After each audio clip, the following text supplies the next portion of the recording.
Good afternoon, everyone. I wanted to welcome you to the second virtual session for today, Online Criminals, How They Operate and what we can do, how we can stop them. My name is Shannon Morris, and I'm the NCBC Secretary. And before we get started with the session, we're just going to mention a few quick housekeeping items. Please remember to keep yourselves on mute during the presentation. You may keep your videos turned off. At the end, there will be an opportunity to ask questions, and you can unmute yourself and turn your video on if you like at the end. If you want to submit questions during the presentation, please use the chat feature. If you want, you can also send your question to me and I will send it to the presenter if you don't want to submit it in the group. If you have any technical issues during the presentation, please contact your local IT, or you can send an email to education@ncbcweb.com for assistance. Lastly, the presentation is being recorded, and the recording and any materials that we have will be posted later for those who would like to see it on our website.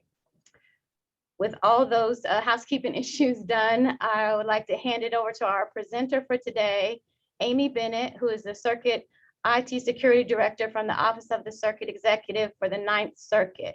Amy? Thank you very much. Can you hear me? Yes, we can. Awesome. I'm going to share my screen and try not to drop myself out of the meeting. All right. Can you see my PowerPoint? We can. Beautiful. Okay. Online criminals. These are significantly more sophisticated than your garden variety identity theft people. These are people that do this as a business, as an international business, and make an awful lot of money. All of it tax-free. Criminals, they want the same thing they've always wanted. Always. They want money, some kind of influence. Maybe they're trying to get something done or trying to intimidate somebody. Information is power. Or they just want to destroy things. Lots of things that you can destroy. And for the One Ring, there was another side to that. I mean, the One Ring could have been really handy in a cyber war. So not everybody was on board with destroying that. We probably could have, done something different. But why would they do cyber? Lots of reasons. With one computer, you can launch cyber attacks 24/7, 365, and not even be there. Really inexpensive. You can distance yourself from it. And if you're doing it right, you're anonymous. And the best criminals are anonymous. It's the mouse in the mousetrap. Criminals get better. They use technology because they want to get this. And law enforcement and legitimate businesses are trying to protect their lifestyle. This is the cyber threat framework. The big thing, these boxes right here. This is how cyber criminals operate. They find out everything they can about your business or about you. They research, they analyze, they figure out what is it that I need to do to get what I want. And then once they know what operating system you've got, which anytime you log onto the internet, Google picks it up, Amazon can pick up your operating system and your browser and your location. That's another class. Then they figure out, what do I need to do to get their stuff, to get into their network? And once I'm in, how do I stay in? How do I get in and establish controlled access? And how do I hide? Some of the better hacking groups, like the Russians that did the SolarWinds hack at the middle of last year, beginning of this year, they got caught at the beginning of this year. Some of those hackers actually go in and maintain their code. They patch their own malware on their victim servers so that it's current and it keeps them from being discovered. They also encrypt the information they send out of your network so you don't know what they stole. Cyber criminals have really, really good IT security practices. And then once they're in, Then they figure out what they want to do. Do they want to hang out and watch the court cases going by or the business transactions? Do they want to just siphon off the research and development that's going to save them billions of dollars because they can just use that to launch their own satellite without a 5-year research and development trail? Do they want to stop people from getting in? They want to take data? Do they want to change things? And changing things is significant in the judiciary. If they change a court order, if they change court files, that can undermine the confidence in the system. And they can also destroy things. So with that ray of sunshine, let's talk about two of the biggest hacks that happened this year. There was the SolarWinds hack. There was also an Active Directory, Microsoft 365 compromise. Why go after SolarWinds? Because SolarWinds is a network management software. It touches almost every machine with administrator control. Why go after Active Directory? Active Directory manages a network. It manages what's on the network, who's on the network, and who has permissions to the resources on the network, including data. If you can get Active Directory, you own a Microsoft network. Perfect sense. This is from the Department of Homeland Security. They put a leader guide out beginning of this year. The thing is the risk. From an executive point of view, what is the risk? And in English, this was the risk. They could be in the networks. They could be burrowed so deeply, it's going to be hard to get them out. And they could be changing and destroying data. I mean, this is the worst case scenario, and it happened. SolarWinds Orion, the SolarWinds hack, there was one product of SolarWinds, and this is it. So if you were looking for something, just one thing to hack that would give you the keys to the kingdom, this is it. This is what SolarWinds Orion controls. So by taking over SolarWinds Orion, they were able to take over all of this on networks. This is Microsoft, which was also a victim of SolarWinds, but they actively worked with law enforcement to shut down the SolarWinds hackers. These are state-sponsored hackers, probably the Russians. In fact, we blame the Russians publicly. I got this. This is their symbol of the Russian intelligence. I did not pull this off of their website. I took a picture of it and put it on my website because I just hacking or moving anything from the Russian intelligence service on the web to something that's on my judiciary computer just didn't seem like an awesome idea. But they've got this super cool, and it's intelligence, this super cool, double eagle. And we hit them directly with it in our emergency directive. Russian Foreign Intelligence Service. We're up against the Russians. These guys are superstars. They are elite hackers. They're paid to hack. That's their job. And they have the entire country of Russia behind them, helping them hack. These are elite. And it was an excellent, excellent hack.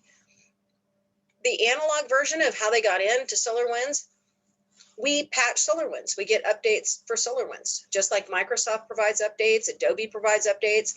It's coming from SolarWinds. We expected that delivery. We expected that update. It came from SolarWinds. So right update, right place, routine.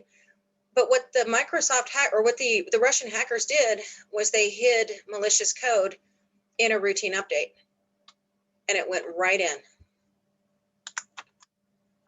This is the CEO of CrowdStrike.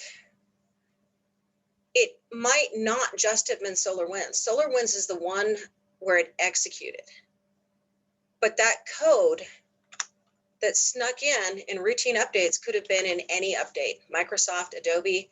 You think about all the applications that you have on your phones, on your networks, all the different software. It could be used for any of it. This is Adam Myers. He's a VP of CrowdStrike, which is it's a very, very well-known cybersecurity company. As part of my another presentation I'm doing, the most common conversation I have with clerks is my IT directors have terrible timing, and we don't always communicate effectively. And the IT directors tell me I have terrible timing and I never know when to talk to my clerk. So I've got another presentation, and part of it is understanding executive nonverbal communications.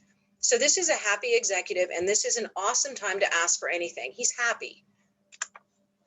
What happened when the malicious code got in? Automatically in SolarWinds, when that car drove in with those people hidden inside, that malicious code hidden inside, it waited. It didn't execute it once it waited. It hung out. And then I think it was 2 weeks later, it emerged. It's already part of the network.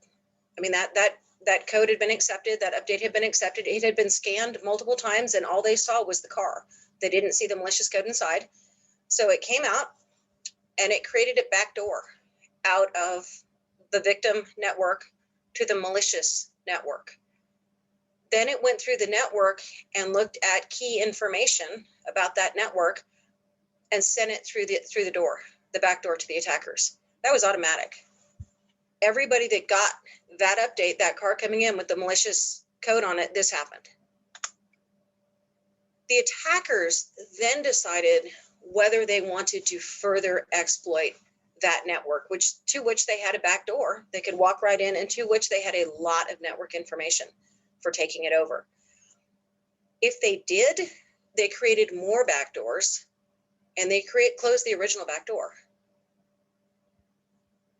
So everybody who was looking for that initial backdoor and thinking they were good, hey, we don't see the backdoor, there were more backdoors, and they covered their tracks. They erased logs, they erased timestamps, they covered their tracks. These are elite hackers. These guys are awesome. As criminals. This is Microsoft. This is a partial list of the companies that hit by SolarWinds. FireEye was the security company. They first discovered it. They are a security company. They do a lot of cyber assessments for the government and for some really key industries, research and development, anything that you'd want to steal, really, and probably the NSA, but nuclear surety. I really don't want Russian hackers on the Nuclear Security Administration or the Department of Energy or DHS. Don't want them taking over those networks. Microsoft is on here. Hacking Microsoft, getting into Microsoft, it's a huge deal. These guys were good. Breach response, especially for executives. It is possible to make things so much worse in a breach response. What SolarWinds did, they figured out that how the Russians got into the coding site where they could put the code into the cars as it left SolarWinds and went to all the customer networks. There was an intern, and that intern had a password that was literally SolarWinds 123. That's how the Russians got into SolarWinds and then got into everybody else. One password. 4 months later, he realized that was a bad defense. Not awesome. This is him testifying before Congress. Again, as part of my executive nonverbal communications for IT people, this is not the time to talk about the help desk when your executive is testifying in front of Congress. They don't care. Microsoft, executive breach communications, they compared themselves to others who did much worse. It's not bad. There he is. They did 32 blogs. They got hacked the same as everybody else, but they had 32 blogs about it. Google and Amazon, they just had one. Executive nonverbals, not a good time to talk about the IT budget. If you see this look with the hands up, not a good time to talk about the IT budget.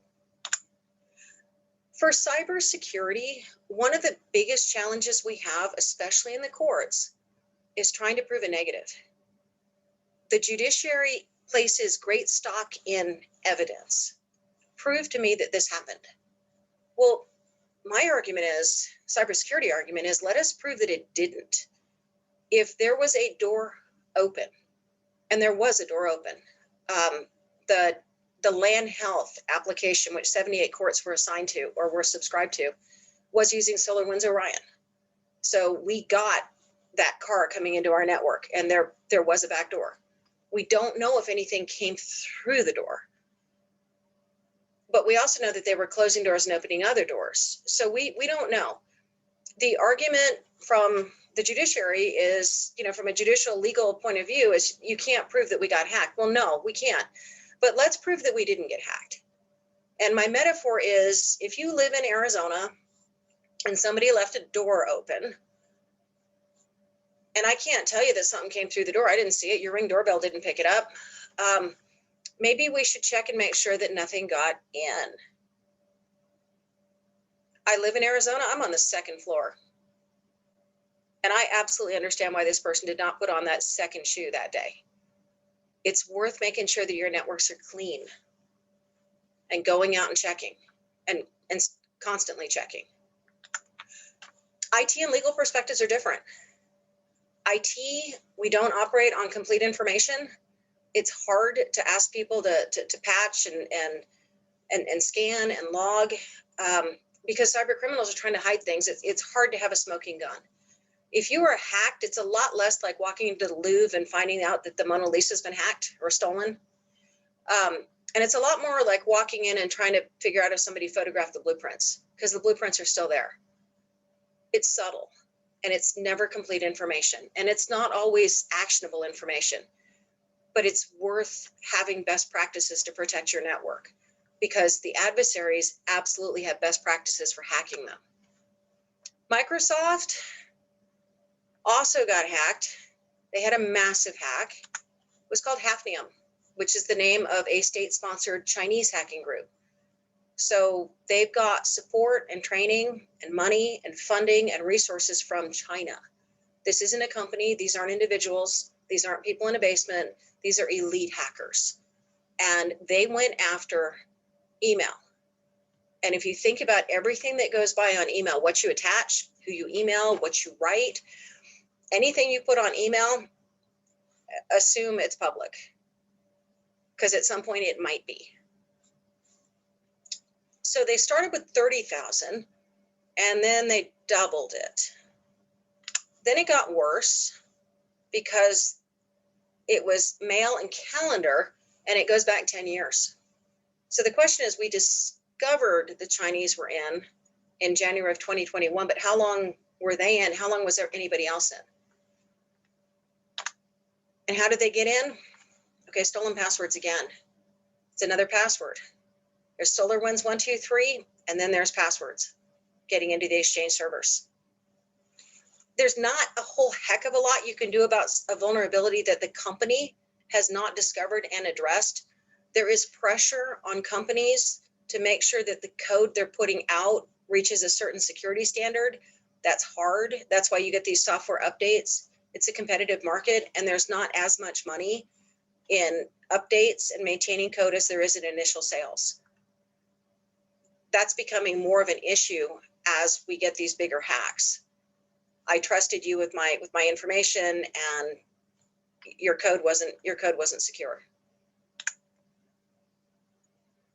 He's not happy. So for my IT colleagues, not a good time to discuss the scorecard. If your clerk has this expression, just keep going or give him coffee. Ransomware. You hear a lot about ransomware. Basically, it's just code, it's software, and it encrypts. It'll encrypt data, it'll encrypt systems. That's it. The ransomware gangs or affiliates or conglomerates or whatever they are, there's a lot of them. They're just business people. They just want you to pay to get your data back.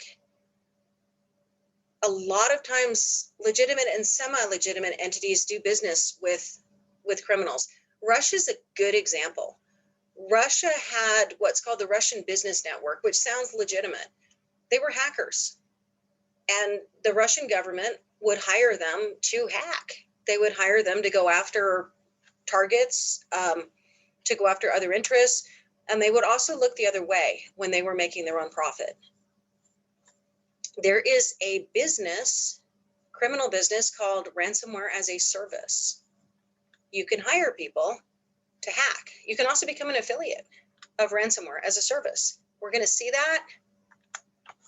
My favorite group, GandCrab. They were elite ransomware hackers. They came on the scene in January of 2018 and retired in June of 2019. They had affiliates, they had 40% of the ransomware as a service market. And one of the reasons they think that they retired was because they had gathered so much attention, and so many law enforcement and intelligence agencies were going after them. So they retired. They said, hey, we've earned $2 billion. We personally earned 150 million a year. So 1.5 times 150 million, whatever that is. And we're leaving for a well-deserved retirement. They're saying crime did pay. And number 4, victims, if you don't buy your decryption key right now, it'll never happen. You'll never get into your files. So they disappeared from the scene. GandCrab was unusual because they interacted with security researchers who would write about them. They would show up and they'd post comments and they would correct things. When GandCrab retired, there was a new group called REvil that showed up. Their algorithms, their encryption algorithms are very, very, very similar to GandCrab.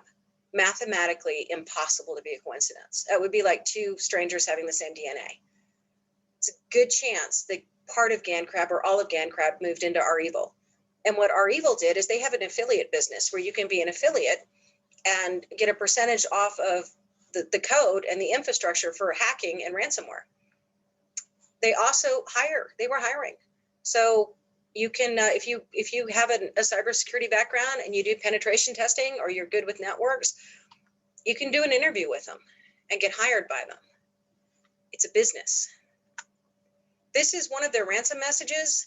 They started adding, it's just a business. They're not political. What they don't want is to become terrorists. What they don't want is to have intelligence agencies coming after them.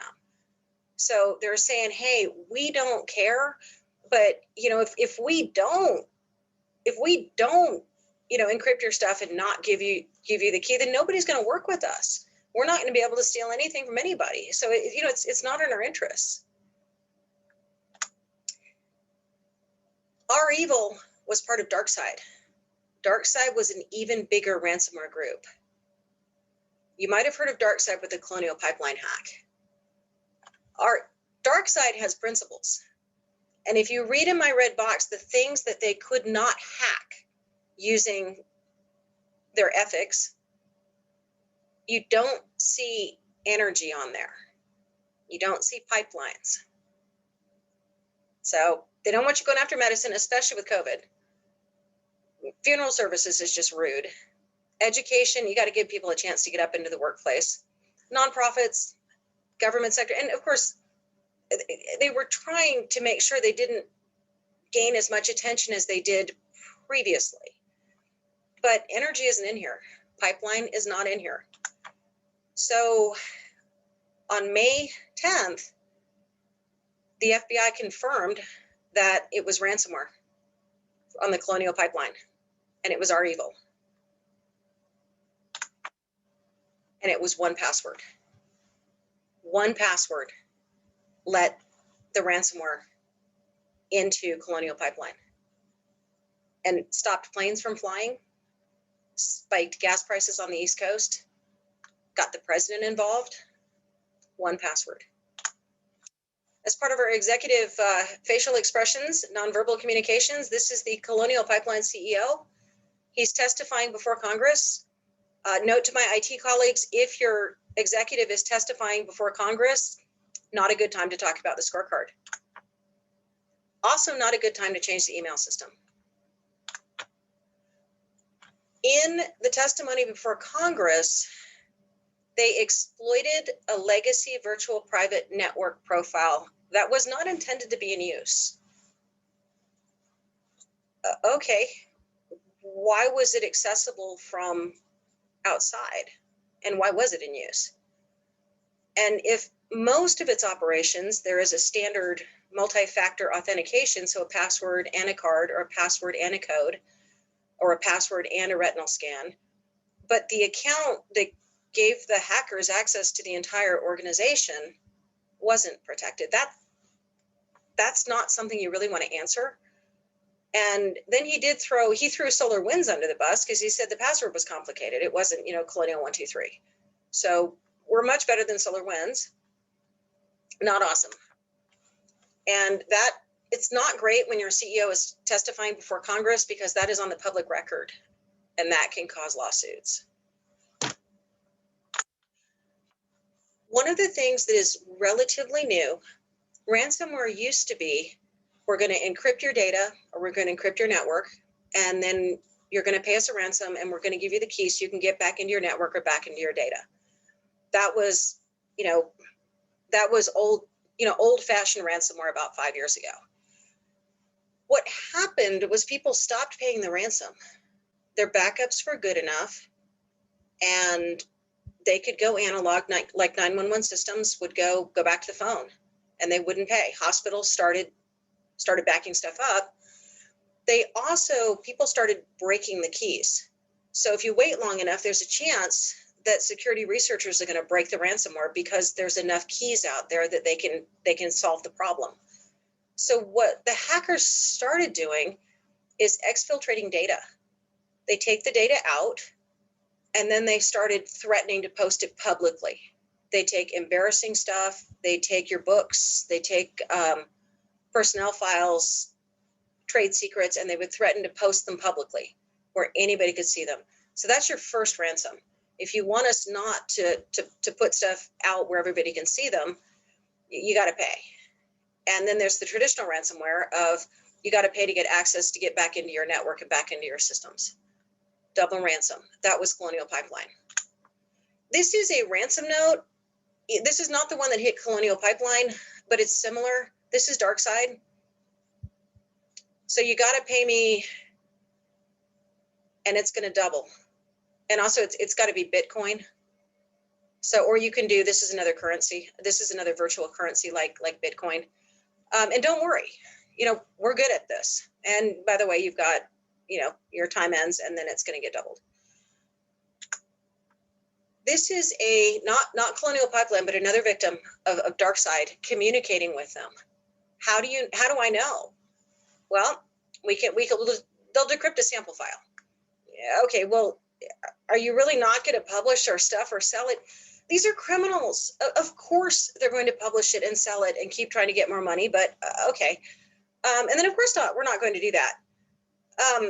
And here's what's really awesome is you get to log into our server, like that's a good idea, and delete it yourself. And then we're going to give you a pen test report on how we got in and what you need to improve in your cyber defenses. It's awesome. This is a $5 million pen test. It's fabulous. Then you come over here, and then if you don't know what information was stolen from your organization, that's an indicator it's a problem. And then can you prove, we don't know what you took. Can you prove it? This is not a good conversation. This is exactly why this organization got hacked. This right here. What do? Talk to the FBI. The FBI has elite cybersecurity. They're getting better and better, and they can also reach out to their federal partners, which include the NSA. They also don't recommend you pay a ransom because basically you're supporting a criminal enterprise, and that ransom can go to make the hackers better. In fact, with Colonial Pipeline, DarkSide, there was a security company that shared how to break the DarkSide encryption. They cracked it, they published it, and DarkSide responded to that security company before the Colonial Pipeline, saying, thank you very much. You've helped us improve our code. And they did. And then they hit Colonial. So the question is, do you share? Do you not share? I mean, they were hoping that would be good for their business. They did the right thing, maybe doing it a little bit quieter. You can track cryptocurrency. Cryptocurrency is based on a time standard instead of a national standard. Its value changes based on a mathematical algorithm. You know exactly what the exchange rate is going to be always. Cryptocurrency, the way that it stays normal, I don't want to say legitimate, but it is legitimate. You can buy Bitcoin. There's a shared ledger. When you sign up for Bitcoin, you get a copy of the shared ledger, which shows every transaction and the time that it happened. So you know where the amount of Bitcoin is in the world. You may not know who owns that account. It's called a wallet, but you know where it went. That's called the blockchain. It's the sequence of events set in stone of the management of this shared currency. The Department of Justice went out and they got it back. They got 2.3 million back. I'm not entirely sure how they did it. This is awesome. They could see the blockchain, they could see the ledger. They just had to look at that with their own account, and they figured out where the Bitcoin ledger was, where the wallet was that DarkSide was using, and they seized it.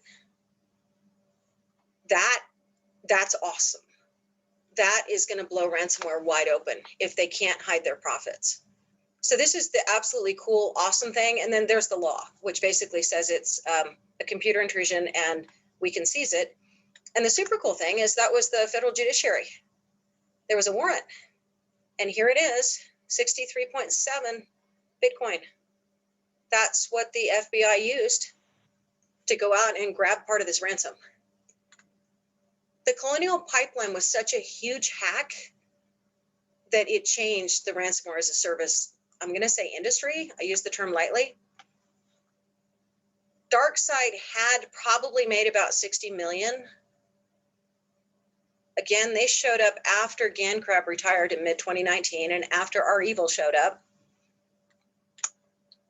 They got kicked off of some of the criminal forums because they were bringing too much heat.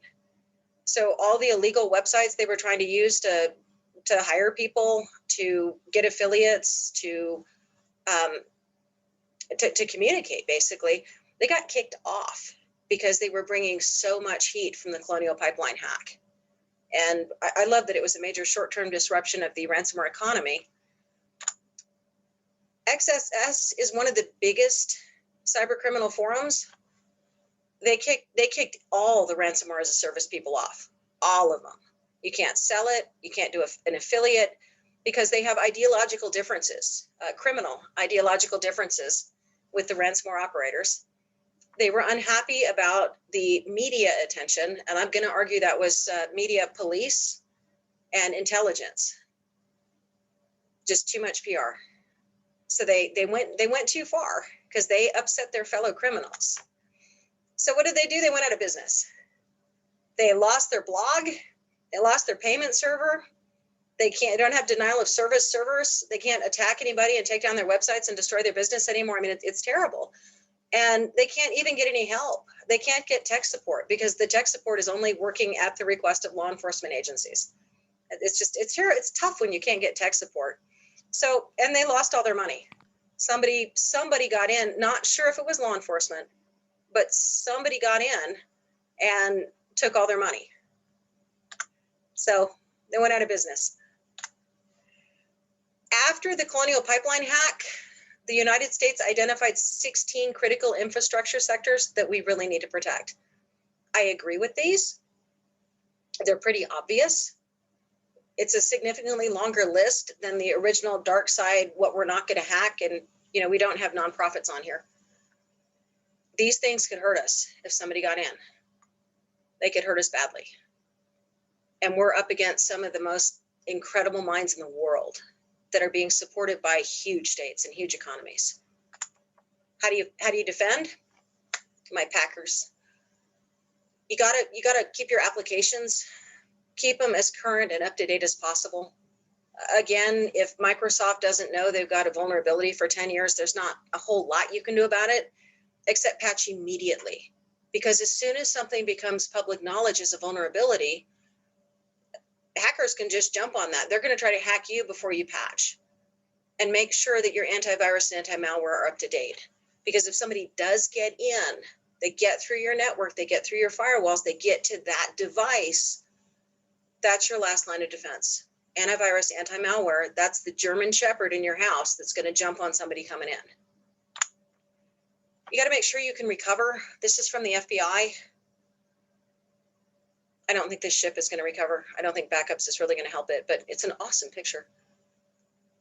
Back up, double check the backups are happening, and make sure your backups aren't connected to your network. You want to disconnect, because if somebody gets into your network, you want to make sure they can't just jump over to your backups. That has happened. Ransomware has gotten into backups and encrypted it.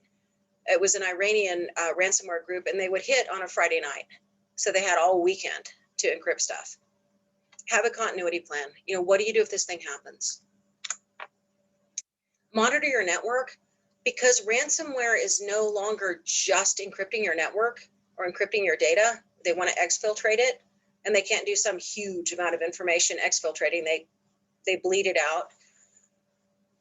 Took 45 days between the time somebody got in and when they encrypted stuff. Now, you might have data out there, but they might not have encrypted your network yet. So if you see something, you want to make sure that you're going through looking for snakes. And I'm sorry about the snake. I've been waiting for 2 years to find something to put that in. How do you know? You don't always, because these are hackers that are trying super hard to hide themselves, and they're good at it. Your users, if you have a bunch of users complaining about things, or something's slow, or something's not doing what it's supposed to be doing, or I can't find, or my cursor's moving around by itself in the database, true story, that happened to me at NOAA, and it was the Chinese. Listen to your users.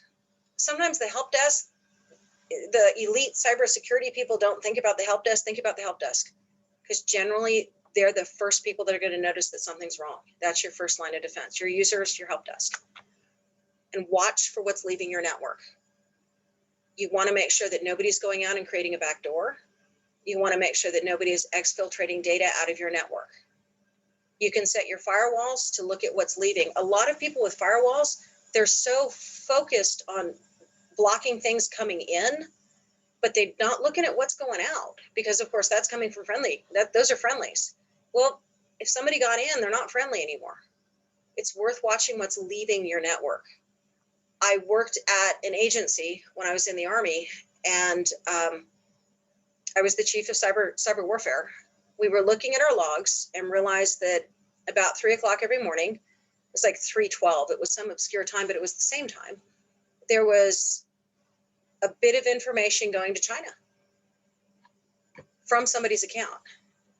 And we realized that that account had been compromised. It was a Trojan, and it was set up to send just a little bit of information back every morning. There was a pattern which helped, but we were also looking at what was leaving the network and where it was going. So we shut it down, but watch for what's leaving your network. Passwords, you've seen 3 instances of massive breaches, testified before Congress breaches that were passwords. Having complex passwords, using password keepers. If you're not, I mean, this is the old seatbelt argument. You've got to have a complex password. They've got to be unique. I recommend password keepers. This is my coffee mug. And yes, I need to get out much more. Thank you. I appreciate your time. That concludes my presentation. I'm going to try to stop sharing my screen and see if I've got any questions out there. And you should just be seeing me, and hopefully you guys are still out there and I didn't lose you all.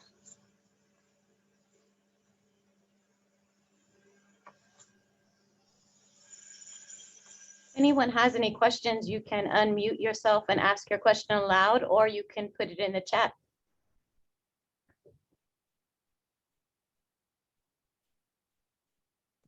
I've got interesting and informative. Did I scare you all with my snake? It scared me. I'm on the 2nd floor.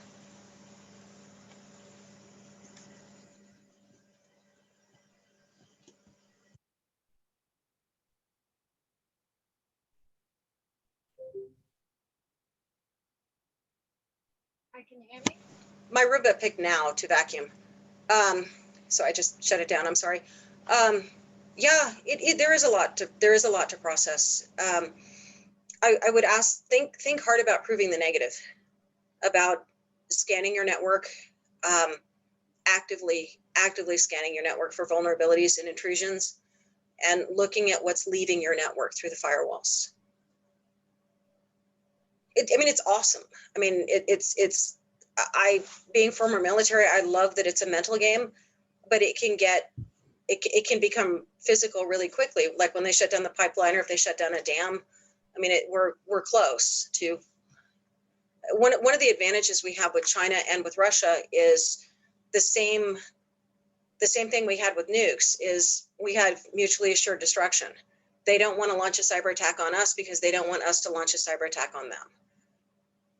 They accuse us of doing this, we accuse them of doing this. And hopefully it doesn't turn into something that is an all-out cyber attack, because it would be devastating. But it would also take us to the next level of security.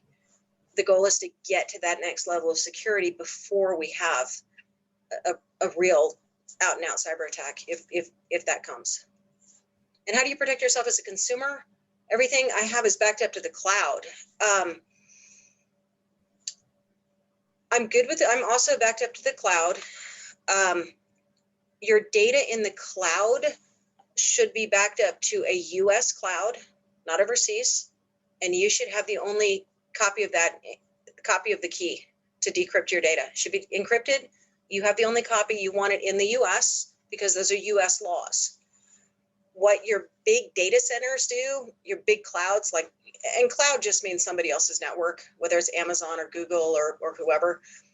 What your big companies do is they have multiple data centers, these huge data centers, and they back up your data. They'll copy it, they'll replicate it, and they'll put pieces all over the place so that if something gets hit by a typhoon or an earthquake or 2 data centers go out, they can still put your data back together. And the cool thing is all those little bits of your data that they're storing in different places are individually encrypted. So if you get a responsible cloud provider, the cloud is a good place to have your data. Just make sure it's encrypted and it's in the US. And criminals, they're smart. They're really, really smart, especially the ones that are state sponsored, because I mean, North Korea has some awesome hackers, but they don't have, great employee benefits. I mean, they're working for a dictatorship. They don't have a choice. They've got to be good. Russia's the same thing. I mean, the retirement plans aren't awesome. So they're dedicated, they're focused. They've got lots of resources. They're creative. And one of the things it does is it makes us better. This is all pulling us further and further into being, better with technology, but it is scary. It's awesome, but it's scary.